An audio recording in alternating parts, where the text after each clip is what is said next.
Hey,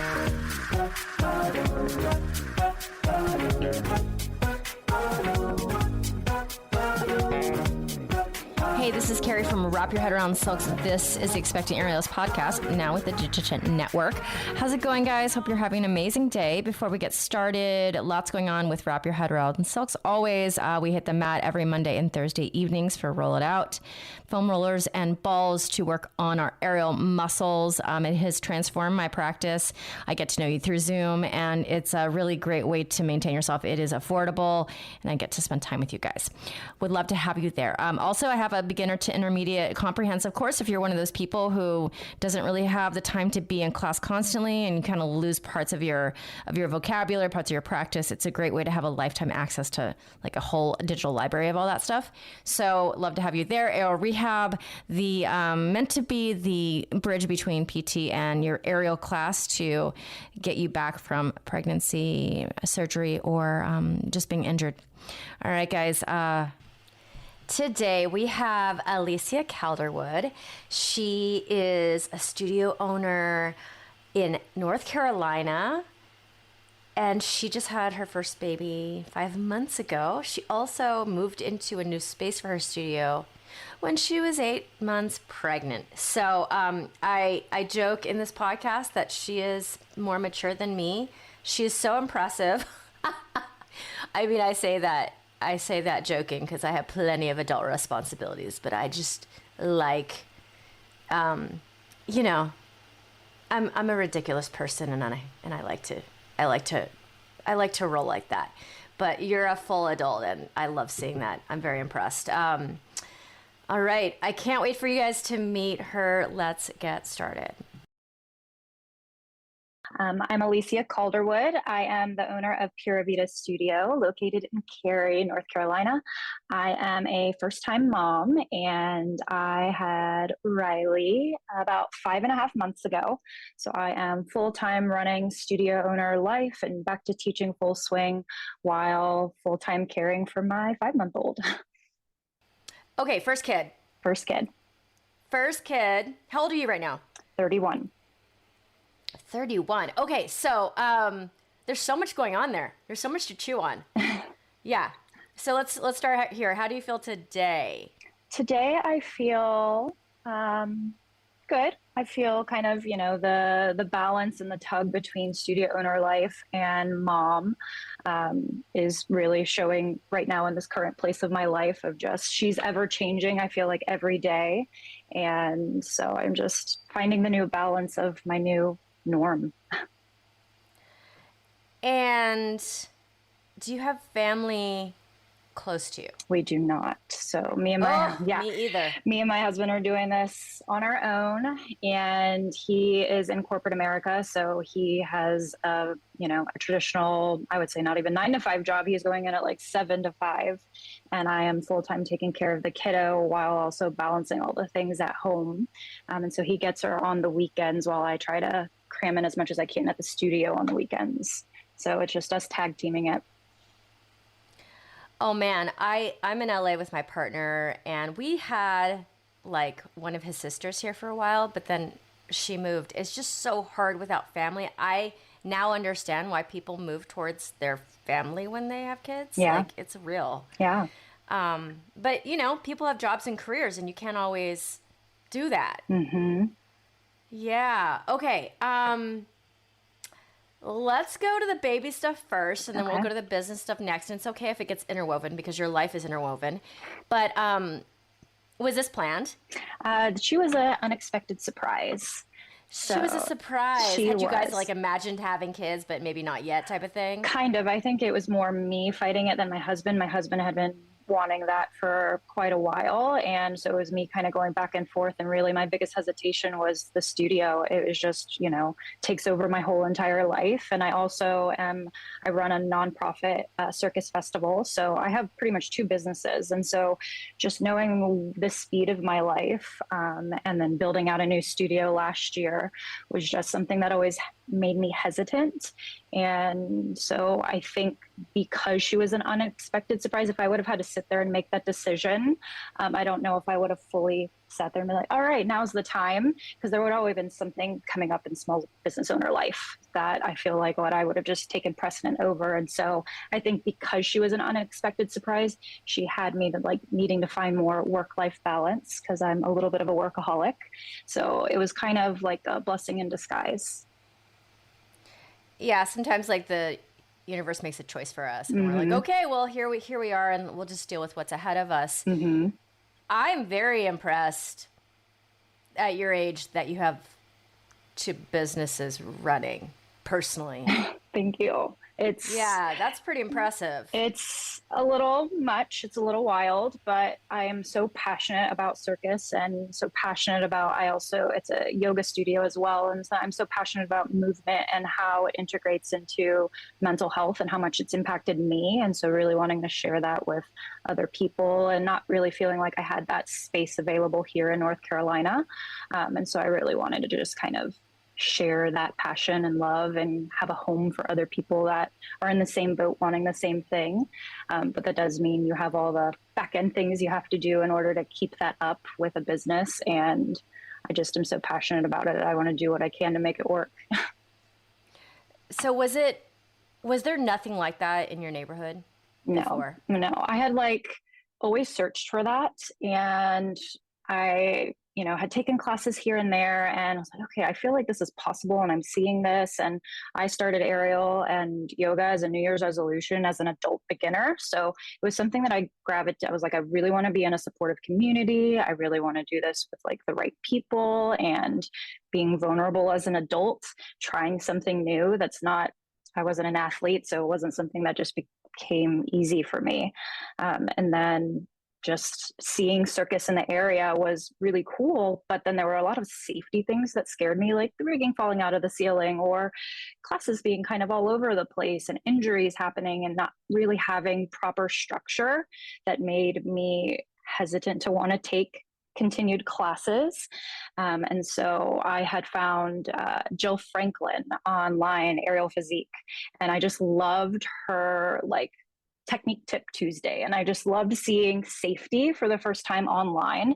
And so from there, I was like, okay, how do I learn more about this? And so I went and did my first teacher training with her, and seeing community, structure, safety being a priority. I was like, how do I bring this back to North Carolina? Because there is so much lacking, but I'm seeing this accessible here in other states when I had traveled around. So that's what kind of encouraged me and pushed me to make a change, because I love this and I don't want to keep doing this by myself.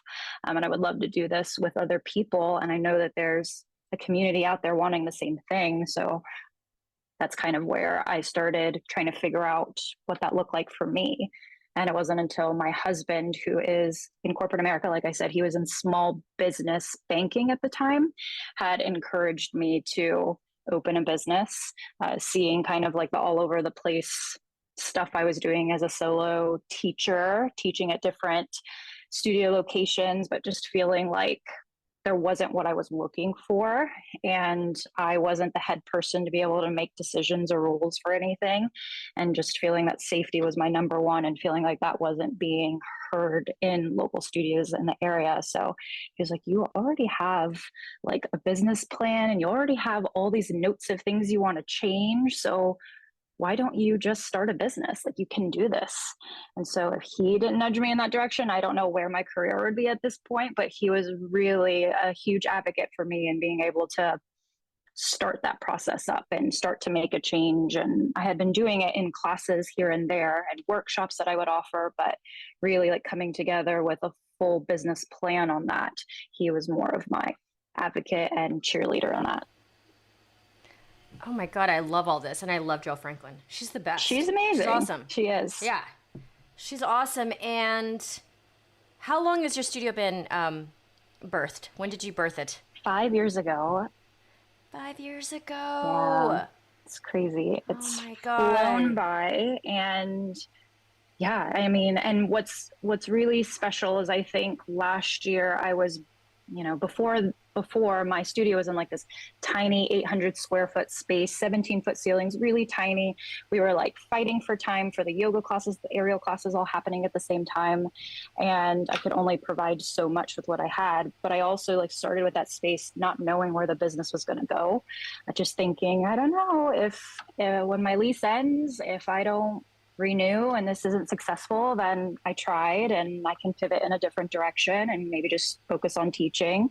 And it completely blew my mind that it was successful and in demand and just growing and growing and growing like crazy. So last year I built out this huge space, which I'm so grateful for now, but I was super pregnant building out this new space last year.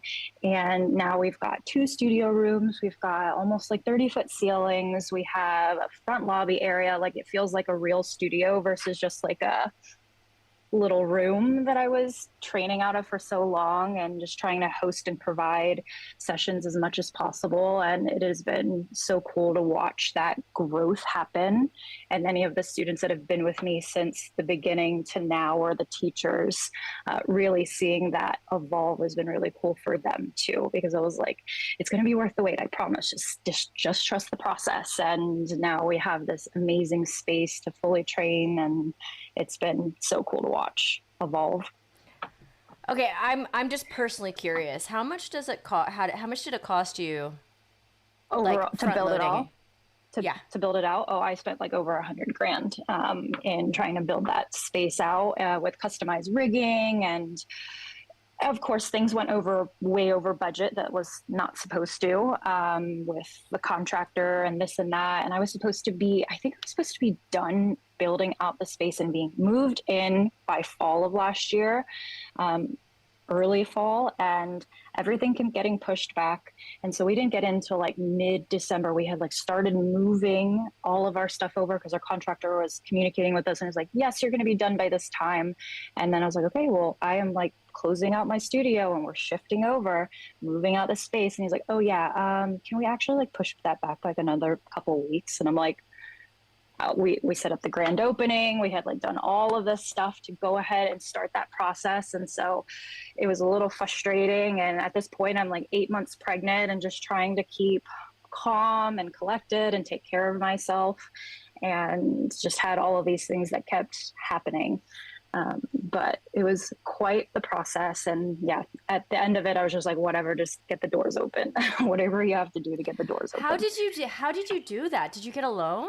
Like how does one do that? Yeah. So the way that we like set up the business in the beginning, I mean, I was like not paying myself for the longest time and trying to just save up as much as I can.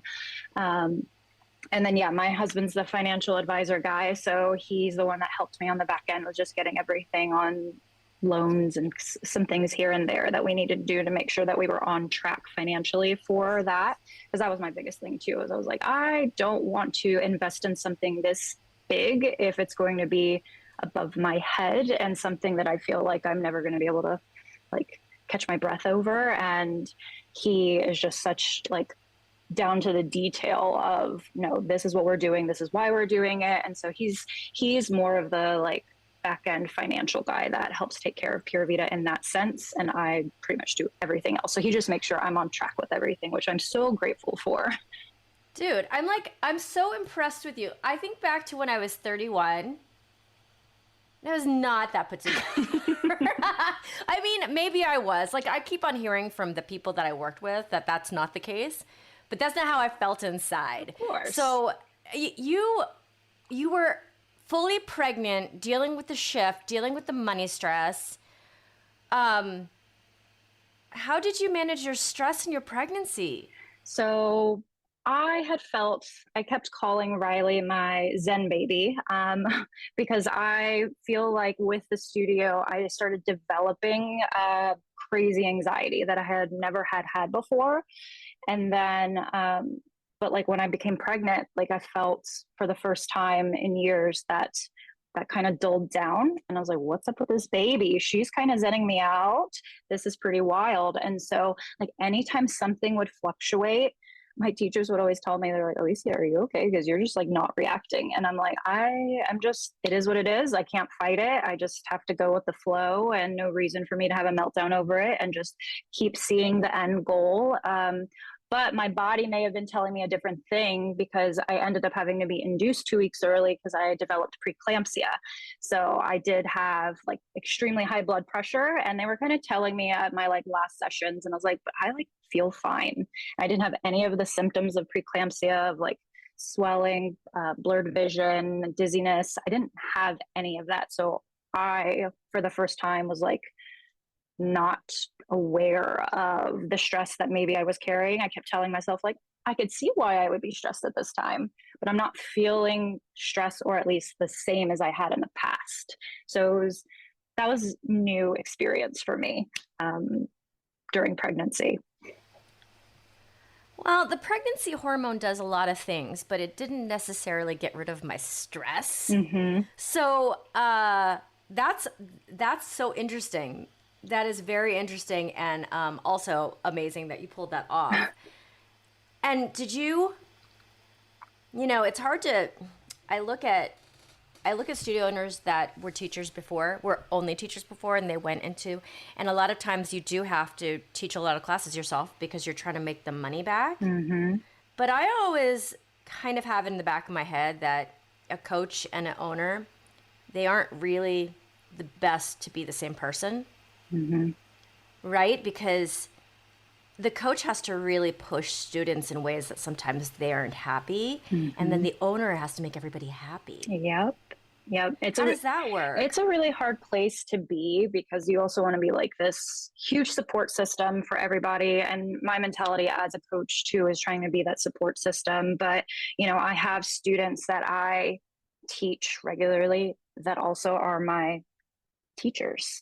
And so having that balance of, you know, teaching hat, coach hat, but also studio owner, and having to make decisions and have hard conversations, but also be the overall neutral, supportive person. I feel like it's a lot of hats to wear, and a lot of yoga breaths I have to take for myself, and just really ground myself in order to be so much for everybody. But at the end of the day, I really do have such a wonderful community, which is something that I had always searched for. And to be able to grow that organically here has been really special. So I feel like it's not as challenging as I would think, because we all gravitate the right energy to the space. So what teachers I bring in, what students come to the space, like whatever's not supposed to be there kind of fizzles itself out.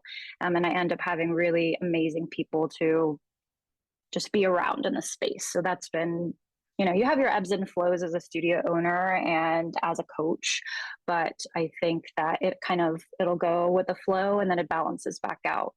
And I think the students too see me doing all of the hats, and just see the amount of work that I'm putting in behind the scenes, and see me as a real person. So I think that's where more support comes from too, which I'm immensely grateful for. So you've had the studio for 5 years, but you've had the new space for like not even 5 months? Yes. Ah. Yeah. Oh. It's transition times. Okay. It is transition time. It's been quite the experience. So the other transition that is so epic, at least for me, is a transition between not being a mom and being a mom. Yeah. Huge. Super transition. Mm-hmm. Oof. It's rough. It's rough and then amazing. Yeah. What's your experience right now? 5 years in. 5 months in. It has been, I think, it's shaken my world in such a beautiful way. To be transparent, like I said earlier, did not know if I wanted to be a mom. I am not close with my family. My husband is very close with his family. I've been on my own since I was like 16. So not really having a close relationship with family, and seeing not having a mother figure, not having a father figure throughout the years, just made me want to avoid that altogether. So I was nervous with becoming a mother with all this fear and unknown that I was never going to be good enough, or I didn't have a good foundation, or I didn't have this or that. So maybe I should just put it off. And those were like thoughts that I was telling myself in the back of my head. But I loved always teaching kids. I loved being around them. I loved just like, and I'm the oldest of six, so I was always around kids. And by the time that this had happened, and Riley has been such a like, she teaches me every day something new and kind of heals old wounds. So it's been really beautiful with her and being able to, you know, things that I didn't have in my youth, to be able to replicate that and give her opportunities. And I know that's going to be ever changing as she grows, but, you know, you're going to have your hard days, and being able to, you know, get up and take a shower and eat and make sure you're like taking care of yourself, but also like just having this little nugget of a human and watching them absorb life for the very first time has been also such a wildly beautiful experience with her. You have 5 siblings, and you didn't really have parents? Yes. At the end of the day? Yes. Okay. Yeah. That's interesting. Yeah, it was. That's probably a whole therapy couple years right there. Done lots of therapy on myself, thank goodness. But yoga too, like that's why I started yoga, was for my mental health after my youth, and just in how much my youth had impacted me, and needing to do something to help that. And then seeing the physical align with that as well was just something where I could kind of channel that energy for myself.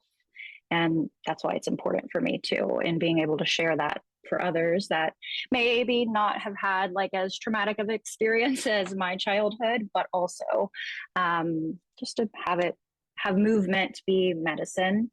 And but yeah, being a parent so far has been really fun and more than I expected. Something I had feared. I tell my husband all the time, I didn't know that I needed her. She's, oh my goodness. Yeah. Alicia, I'm convinced that you're more mature than I am. 100% more mature. I'm 47. I just didn't grow up yet. So well, because so much of my transition was like, before I could go to the bar by myself, and now I can't, you know, it was so like, basic, you know what I'm saying? Yeah. I'm kidding. Like for all of you guys out there, you know, losing your freedom, at least for the first couple years of the baby's life, is no small thing. Yeah. So I'm not trying to trivialize that, but you know, my transition was more like, because I didn't have my only kid. She didn't come out until I was 42. Mm-hmm. So like I had ridiculous amount of years of ridiculous amount of freedom. Mm. And that really was the hardest part for me.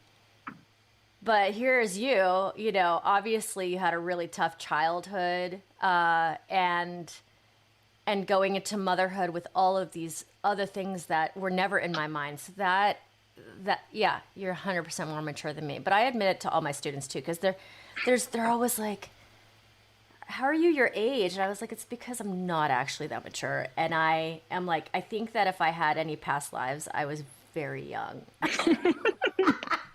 Like, you know, you meet those people, you're just like, they had a past life and they were like already a grandparent and they have so much wisdom in their soul and they just have that.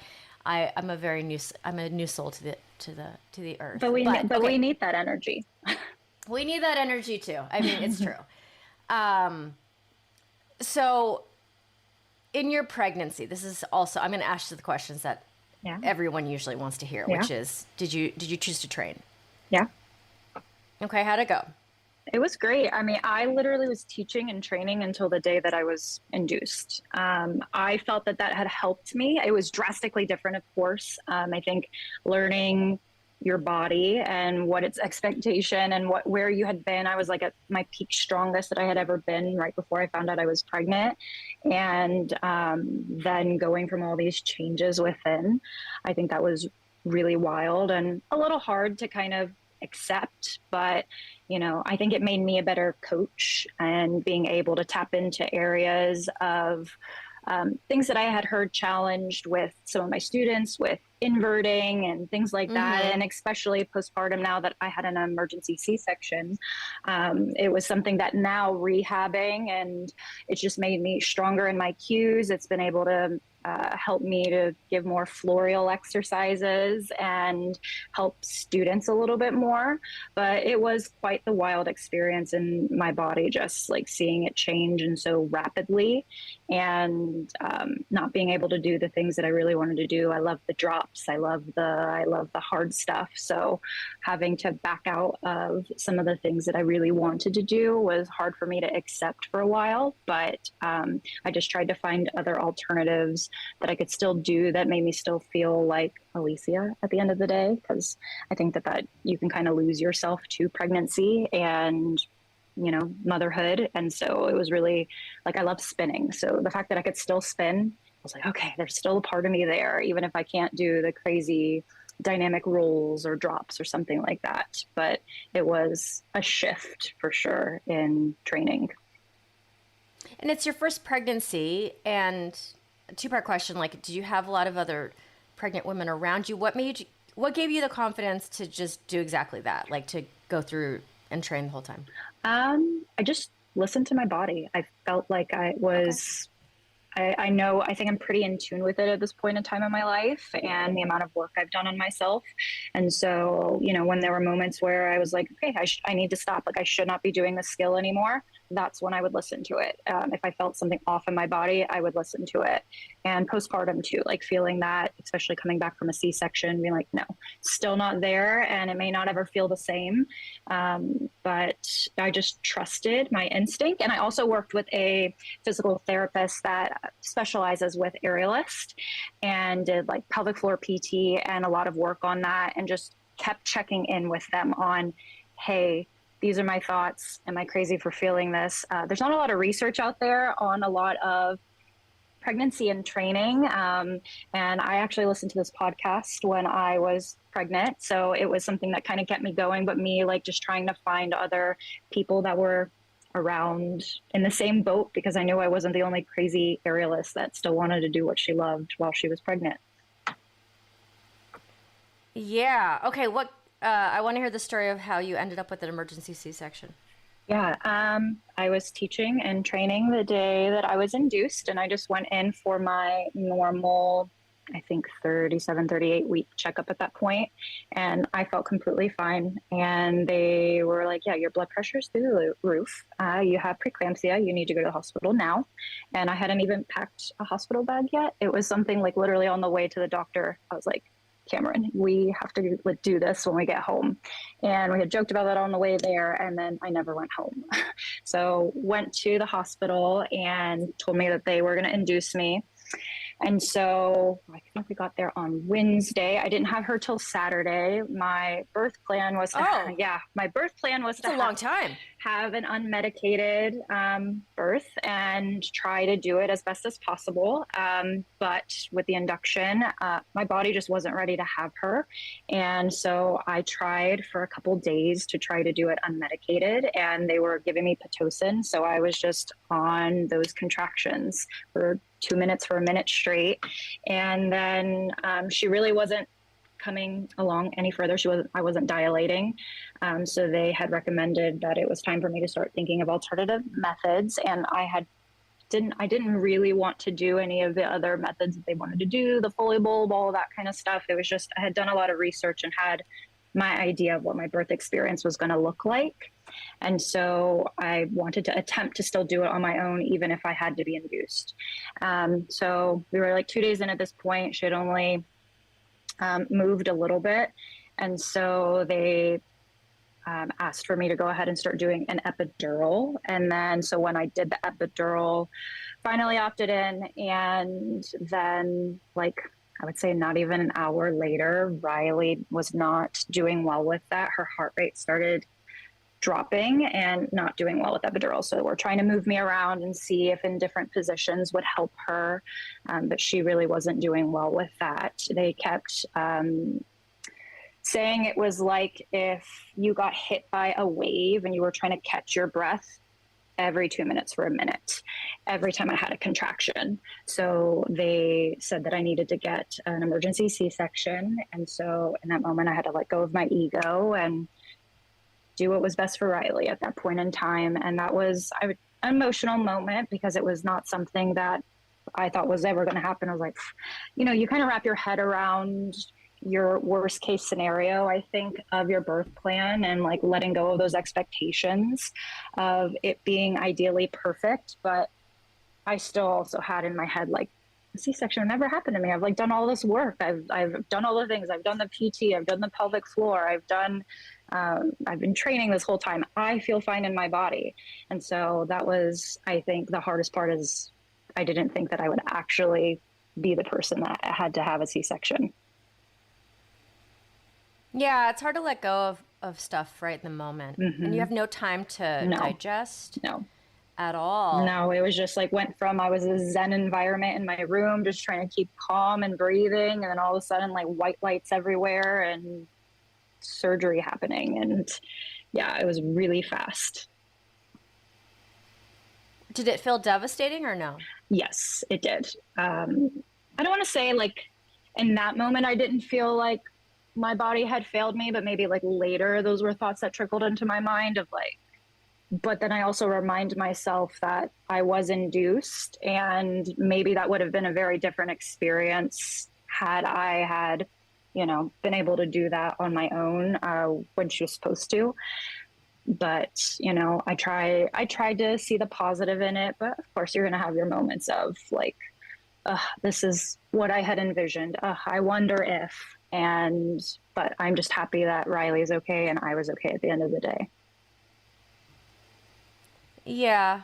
I mean, I knew I might have a C-section because I had a low-lying placenta, and they said that like, if it gets nicked somehow and I start bleeding like crazy, there's only like one choice. Mm-hmm. So I had half my pregnancy to like wrap my head around it. Yeah.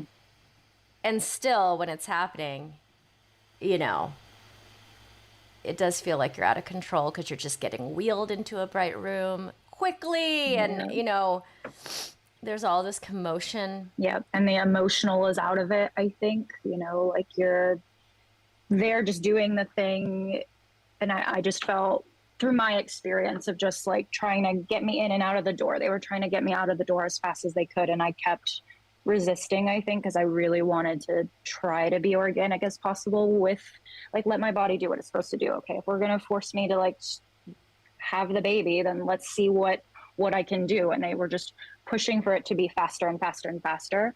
And so I think by the end, I felt like I was just a number, and I felt like I was just like there, and the emotional was out of it. But I also know that they were trying to save my baby at the end of the day. So it was like this weird balance of my emotional brain and my logical brain kind of like fighting against itself, of being like, okay, I get it, but also this sucks. Yeah. When I talked to Dr. Janae, who's the doctor who comes on here, know, whenever she can, and she's amazing, the way she talks about trying to get a baby out, her perspective on the nuts and bolts of it. And yeah, for her too, she's like, I comfort the woman after, and so that's something that we have to kind of wrestle with if it happens in our pregnancies and in our labor. So now that you are 5 months out, you are back to teaching. How does your body feel? How did you go about your recovery process? Hopefully better than I did. The first person besides like anybody close to me that I called was my physical therapist. And I was like, okay, changing plans in the way that my recovery needs to be. But in my body, it feels, I didn't know what I was supposed to expect and what it was supposed to feel like. But it's getting back there, and I've been doing my PT, and I've been getting out there and just trying to teach. I came back, I think, a month after. Oh my goodness, look at this squishy face. Oh. This is Riley. Oh, hello. Oh my God, if my bean was here right now, she'd be so mad because she gets jealous of babies. Sometimes, not 100% of the time. Oh my God, this squish is amazing. I know, I'm kind of obsessed. Oh my goodness. And happy after the nap. Yeah. She's overall a pretty good baby. She's pretty chill. Unless she needs to take her nap. But yeah, she's I take her to my sessions. In private lessons, I bring her with me and do what I can. And she's like mesmerized watching all the aerialists, which has been really cool to watch her stay entertained by that. But in my body too, like I feel it's a new learning experience, right? Because it's something like my abs feel drastically different, and being able to rehab that, or certain skills like front balances feel absolutely terrible after having a C-section, and different things like that, or, you know, just elongating your torso in certain things. So it's a new learning experience, but I do feel that, you know, I'm showing up. I'm teaching a lot more yoga. I teach yoga and aerial, but I'm teaching a lot more yoga, and I feel like that's helping me too, to just get stronger and let go of this expectation of what I think I need to be and how fast I need to be. I think when I was pregnant, wrapping my head around my body changing was easier to wrap my head around, because I had a growing belly to visually see my body was changing. And I think now that I've had the baby, I've had a little bit of a hard time, because I, you know, expect that I'm going to just bounce right back. So I have to tap into my body a lot more and just like, no, you did have, you know, a year of growing a human and recovering from that, and a crazy surgery. So it's a new learning experience for sure. Oh my God. Yeah. Yeah. All of us not very patient. No. Especially I feel like aerialists, we're ready to just get there and do the thing. Oh my God, we're ready to go. Yeah. And then I watched my students maybe not have, you know, post-baby, but post-injury. Yeah. Post-surgery, post-car accident. They're like, why am I not doing this the same? I'm like, you know, you sound crazy, right? Yep. Yep. But then you put yourself in the shoes. It's an emotional thing. Yeah. Then you put yourself in the shoes and you're like, well, it should be faster. Should be faster for me. Yeah, because you want it to be faster. You want it to be right now. Mm-hmm. I mean, the only thing I could do right after is like what I really wanted to sleep on my stomach, and then do a pancake. You know, like straddle and pancake. Yep. That was immediate. Everything else was not. Yep. Oh my goodness! I'm gonna let you go. This squish, you guys should see her squish. The head is totally like a big round ball. It is totally round head. 80th percentile. 80th percentile for her head size. I was like, oh, okay, we got a big old head like her daddy. Yeah. For all the big brains. Didn't have to mess up that pelvic floor though. There you go. That's a positive. There's one thing. I mean, you could have, but you know, now that you saved it, it might be good. But you know what? I love a little white squishy baby sometimes. Yeah, she's been fun. Oh my goodness. Alicia, this has been a joy. You are a grown-up. I love watching grown-ups talk. It's awesome. And congratulations. Thank you. Best of luck with everything. I'm sure, you know, let's do a check-in in like a year. Yeah, absolutely. Thank you so much for this. I appreciate it. Alicia, your freaking squish is so cute. That completely round, gigantic head on that baby. Oh my God, I'm very impressed. I hope the best for you guys. I'm excited for you. Yeah, thank you so much for being here. And we'll check in about a year. My listeners, if you would honor me with a 5-star rating and review, I would appreciate it forever. It is the hardest thing about being a podcaster is to get your podcast out to the people who want to listen. So the best way to do that is to have a good star rating and like, you know, just ride that algorithm. So I really appreciate if you guys would just open the Apple app and leave me a review. It makes such a difference. I appreciate you. I also have Greener Grass with Digitent Podcasts with my friend Kelly McVeigh. If you want to hear my voice twice a week, it's there for you. It's light, it's heartfelt, and we bring on some really amazing guests. All right, my friends, over and out. This is Carrie from Wrap Your Head Around Silks. This is The Expecting Aerialist.